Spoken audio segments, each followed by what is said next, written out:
हा प्रश्न वारंवार विचारला गेला. मग त्याच्यासाठी आजचा हा व्हिडिओ आहे, पहा.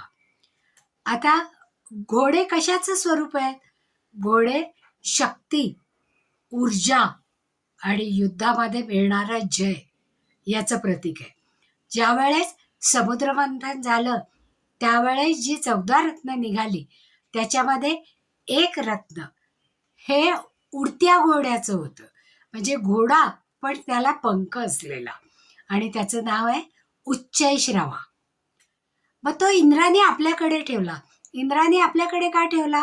कारण तो राजा होता, त्याच्यामुळे त्यांनी तो आपल्याकडे ठेवला.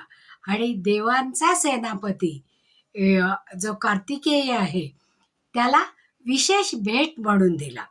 आता ही विशेष भेट देण्याचं कारण ते एक ऊर्जेचं स्वरूप आहे, ते एक विजयाचं प्रतीक आहे. म्हणून इंद्राने हा उच्चैश्रवा घोडा कार्तिकेयांना, म्हणजे जे देवांचे सेनापती आहेत, अशांना दिला. आता आपल्याकडे 7 या अंकाला अतिशय महत्व आहे, पहा. कारण 7 हे 7 समुद्र आहेत, 7 कॉन्टिनेंट आहेत, सप्तरंग हे 7 रंगाचे आहेत, आठवडा हा 7 वारांचा आहे. त्याचप्रमाणे ब्रह्मदेवाला पृथ्वी बनवण्यासाठी 7 दिवस लागले.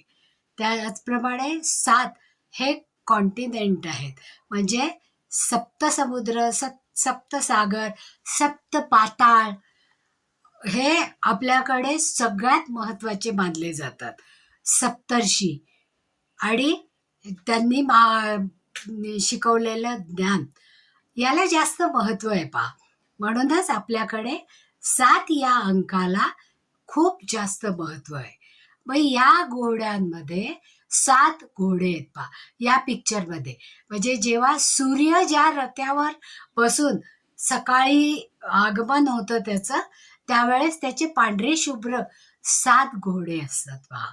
त्याला एकच रथाचं चाक आहे त्याचं, पण त्याला घोडे मात्र 7 आहेत.